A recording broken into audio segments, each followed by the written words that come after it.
Movie start होती है और हमें कुछ आर्मी वाले दिखाए जाते हैं जो एक चीज को बॉक्स में रख के बड़ी सेफ्टी के साथ उसे कहीं ले जा रहे होते हैं।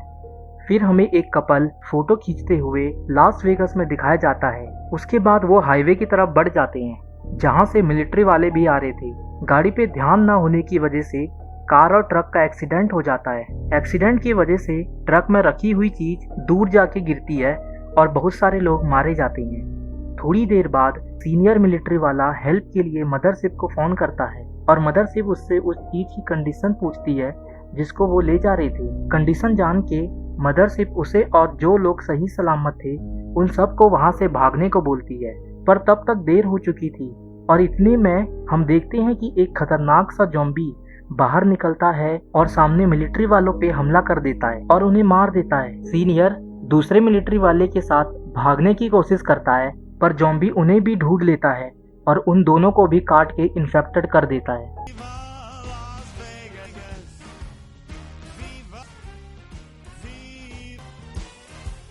इसके बाद सीन चेंज होता है और हमें एक आदमी दिखाते हैं जिसका नाम स्कॉट वॉर्ड था, जिसने कि पहले लोगों को ज़ॉम्बी से बचा के सेव किया था। उसे एक होटल में काम करते हुए दिखाया जाता है। अब उससे मिलने के लिए वहां लास वेगस का एक छोटा सा पार्ट कसिनो का ओनर बिली टनाका आता है, जिसका इंश्योरेंस का $200 मिलियन पैसा कसिनो में ही रह गया था।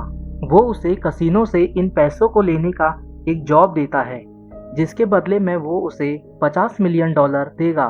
फिर हमें एक क्वारंटाइन कैंप दिखाया जाता है जहां बहुत से वॉलंटियर्स काम कर रहे थे। उनमें से ही एक लड़की होती है जिसका नाम केट था, जो कि स्कॉट वॉर्ड की बेटी थी। केट के साथ एक और लेडी थी जिसका नाम गीता था और उसके 2 बच्चे थे। गीता सोचती है कि अगर वो लास वेगस जाके पैसा ले आए तो उसे आगे अच्छी जिंदगी मिल जाएगी और ऐसे ही वॉलंटियर ही नहीं करना पड़ेगा। पर केट उसे जाने से मना कर देती है क्योंकि अंदर बहुत खतरा है। अगर वो अंदर गई तो ज़ॉम्बी उसे भी इन्फेक्टेड कर देंगी। अब स्कॉट वॉर्ड पैसे के लालच में आके बली टनाका को फोन करता है और वो जॉब करने के लिए हाँ बोल देता है। पर ये जॉब इतना आसान भी नहीं था। इसके लिए वो सेम टीम बनाता है जो पहले लोगों को ज़ॉम्बी से बचाने टाइम पे थी। वो अपनी टीम मेंबर मारिया क्रूज और वेंडर हॉर के साथ तिजोरी का लॉक खोलने वाला डाइटर और हेलीकॉप्टर उड़ाने वाली पीटर्स भी थी।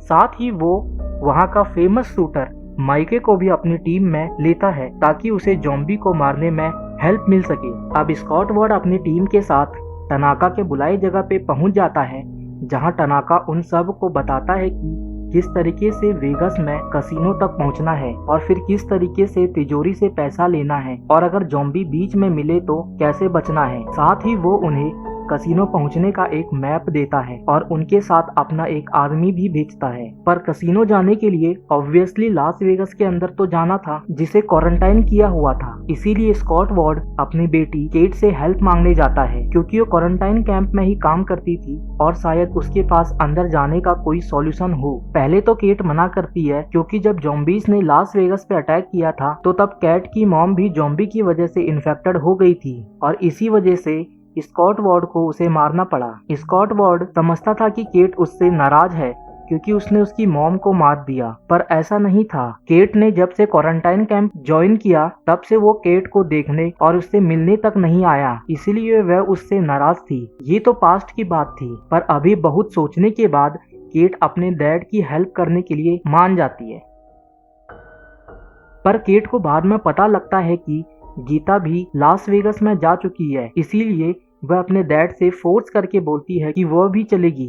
अब अंदर जाने के लिए वो लीला की हेल्प लेती है जिसका काम लोगों को अंदर ले जाना था। पर अंदर जाने के लिए वहाँ का एक सिक्योरिटी गार्ड कमिंग्स, जो कि किसी भी लेडी की रिस्पेक्ट नहीं करता था और सभी पे लाइन भी मारता रहता था, वो उनके लिए प्रॉब्लम बन रहा था। इसीलिए लिली उसे पैसे के लालच देके उसे भी इंक्लूड कर लेती है। अब सीन चेंज होता है और सब लोग अंदर चले जाते हैं जहां बहुत से ज़ॉम्बी सनरेज की वजह से मरे हुए थे। तभी अचानक उन्हें किसी की दहाड़ सुनाई देती है और वो सब कार के पीछे जाके छुप जाते हैं। थोड़ी देर में पता लगता है कि वो एक ज़ॉम्बी टाइगर था जिसे कि ज़ॉम्बीज ने अपना जैसा बना दिया था। ये ज़ॉम्बी टाइगर पहले लास वेगस के सर्कस में था, पर अब वो वहाँ एज अ सिक्योरिटी गार्ड काम करता है। फिर कुछ देर बाद ज़ॉम्बी टाइगर चले जाता है उसके बाद लिली कमिंग्स से उसकी गन मांगती है। वो उसे गन देता है तो लिली उसके पैर पे शूट कर देती है और सबसे बोलती है कि हमें ऐसा करना पड़ेगा। हम ऐसे ज़ॉम्बीज़ के राज्य में हैं जो दिमाग से सोच सकते हैं और हमसे काफी इंटेलिजेंट भी हैं। अगर उनके राज्य में जाना है तो सौदा करना पड़ेगा और सौदे के रूप में एक जिंदा आदमी उन्हें देना होगा और कमिंग्स जैसा बेकार आदमी से बढ़िया और कोई नहीं हो सकता।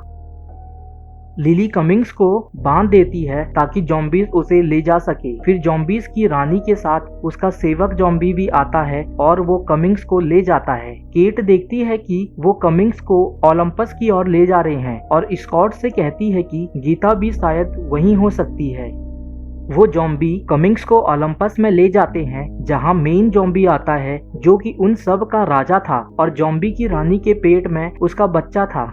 मेन ज़ॉम्बी कमिंग्स को काट के बाकी ज़ॉम्बीज़ को दे देता है।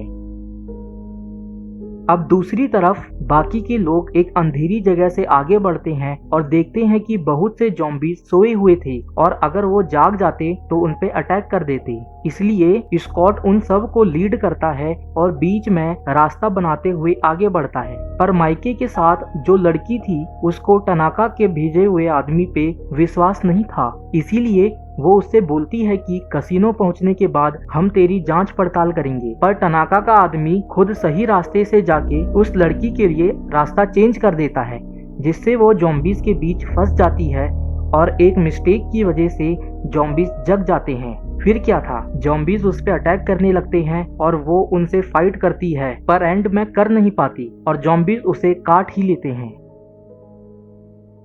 अब सब ज़ॉम्बी से बच के आगे बढ़ते हैं और तभी डाइटर को तिजोरी खोलने का दूसरा ब्लूप्रिंट मिलता है, जिसका मतलब था कि स्कॉट की टीम से पहले भी टनाका ने दूसरे लोगों को भी पैसा लेने भेजा था पर वो मारे गए। उसके बाद स्कॉट सभी को अपना अपना काम दे देता है, जिसमें से मारिया पीटर के साथ टॉप पे हेलीकॉप्टर को ठीक करने जाती है और टनाका का आदमी लिली के साथ बाहर पहरा देने जाता है। पर बाहर वो सेम ज़ॉम्बी की रानी और उसके साथ वो ही सेम ज़ॉम्बी आता है जो कि पहले आए थे। इस बार वो टनाका के आदमी पे अटैक करने लगती है पर वो अपनी गन से फायर करके उसे बांध देता है। यह देख के दूसरा ज़ॉम्बी उस पे अटैक करने लगता है पर लिली टाइम पे हेडशॉट देके उसे मार देती है।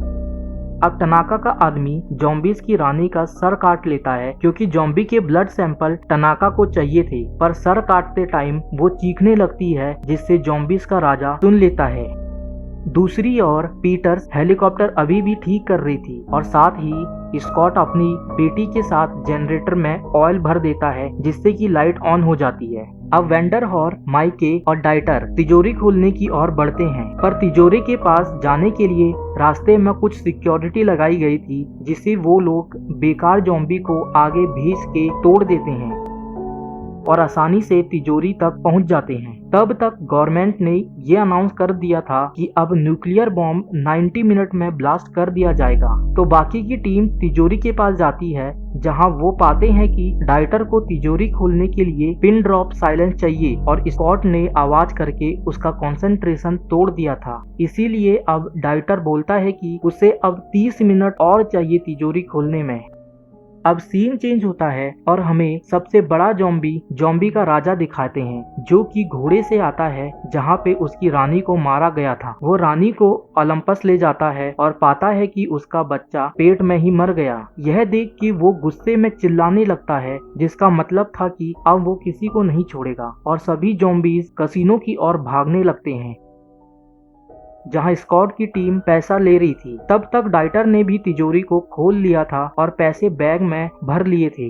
पर यहाँ पे केट गीता को बचाने के लिए किसी और को बिना बताए ओलंपस चले जाती है और ये बात स्कॉट को पता लगती है तो वो भी ओलंपस जाने का फैसला करता है। पर तब तक सभी ज़ॉम्बीज़ आ चुके थे और मारिया को वो मार देते हैं। वहाँ पे फाइट होती है और सब अलग अलग हो जाते हैं। भागते टाइम टनाका का आदमी रास्ता ब्लॉक कर देता है जिससे स्कॉट, माइकी और लिली आगे नहीं जा पाते और वो बोलता है कि टनाका को पैसे से कोई मतलब नहीं है बल्कि उसे ज़ॉम्बीज़ की रानी का सिर चाहिए था जिसे मैं ले जाऊंगा और इनाम पाऊंगा। अब दूसरी तरफ वेंडरहॉर के सामने ज़ॉम्बीज़ का राजा आ जाता है और उन दोनों की फाइट होती है जिसमें वेंडरहॉर को वो अधमरा कर देता है। डाइटर राजा पे अटैक करता है और वेंडरहॉर को तिजोरी में बंद कर देता है जिससे राजा उसे मार ना पाए, पर ज़ॉम्बीज़ का राजा डाइटर को मार देता है। अब टनाका का आदमी सोचता तो है कि वो बच गया, पर ऐसा नहीं था। वो अपना बैग खोलता है जिसमें उसने उस रानी का सिर रखा था, पर वो बैग में कुछ और पाता है क्योंकि लिली ने बैग्स को एक्सचेंज कर दिया था। और तभी पीछे से ज़ॉम्बी टाइगर आता है और टनाका के आदमी को मार देता है। अब कुछ ही लोग बचे हुए थे। स्कॉट, लिली और माइके पैसे लेके भागने लगते हैं, पर ज़ॉम्बीज़ पीछा करते रहते हैं और बहुत सारे ज़ॉम्बीज़ अचानक आते हैं जिससे कंट्रोल करना बहुत मुश्किल हो जाता है। और इसी बीच माइके को एक ज़ॉम्बी काट लेता है। यह देख के स्कॉट और लिली माइके को छोड़ के भाग लेते हैं, वरना ज़ॉम्बीज़ उन्हें भी काट लेते। अब वो बच के टॉप पे आ जाते हैं जहाँ ज़ॉम्बी का राजा भी आ जाता है। तभी लिली बैग में से रानी का सर निकालती है और ज़ॉम्बी को डराने की कोशिश करती है और स्कॉट से बोलती है कि वो भाग जाए। स्कॉट हेलीकॉप्टर में बैठ तो जाता है, पर ज़ॉम्बी का राजा लिली को रॉड फेंक के मार देता है। अब बस 9 मिनट बचे हुए थे न्यूक्लियर बॉम्ब को गिरने में, और स्कॉट को केट को भी बचाना था जो कि ओलंपस में गीता को बचाने गई थी। ओलंपस में केट को गीता तो मिल जाती है, पर ज़ॉम्बीज़ का राजा वहां भी पहुंच जाता है। क्योंकि वो बहुत इंटेलिजेंट था, इसीलिए उसे पता था कि ये इंसान आगे क्या करने वाले हैं। वो केट और गीता की ओर बढ़ता है, पर स्कॉट टाइम पे आके एक बॉम्ब राजा की ओर फेंकता है और सब टॉप पे भाग जाते हैं। अब सब हेलीकॉप्टर की ओर चढ़ते ही हैं कि फिर से ज़ॉम्बी का राजा आ जाता है और छलांग मार के वो भी हेलीकॉप्टर में चढ़ जाता है। सबसे पहले वो पीटर्स को गोली मार देता है और बाद में स्कॉट को काट लेता है, पर कैसे भी करके स्कॉट उस राजा को भी सर पे गोली मार के उसे मार ही देता है। तब तक न्यूक्लियर बॉम्ब भी गवर्नमेंट द्वारा गिरा दिया जाता है और हेलीकॉप्टर क्रैश होके दूर गिर जाता है। न्यूक्लियर बॉम्ब से हेलीकॉप्टर को तो कुछ नहीं होता, पर अब सब मर चुके थे सिवाय केट के। वो एंड में अपने डैड स्कॉट को गुड बाय बोलती है और उसे भी गोली से मार देती है ताकि वो ज़ॉम्बी बन के आगे प्रॉब्लम क्रिएट ना करे। एंड में हमें वेंडरहॉर को दिखाते हैं जो कि तिजोरी का डोर ओपन करके वहां से निकल जाता है। वो अब सेफ था, इसीलिए वो अपने लिए मैक्सिको के लिए एक प्राइवेट हेलीकॉप्टर बुक करता है और उसमें बैठ के मैक्सिको के लिए निकल जाता है। और जब वो वॉशरूम में जाता है तो ये पाता है कि उसे भी ज़ॉम्बी द्वारा काट लिया गया था, और यहीं पे मूवी का एंड हो जाता है। तो गाइस, अगर मूवी का एक्सप्लेनेशन अच्छा लगा हो तो प्लीज़ इसे लाइक और सब्सक्राइब करना। Thank you.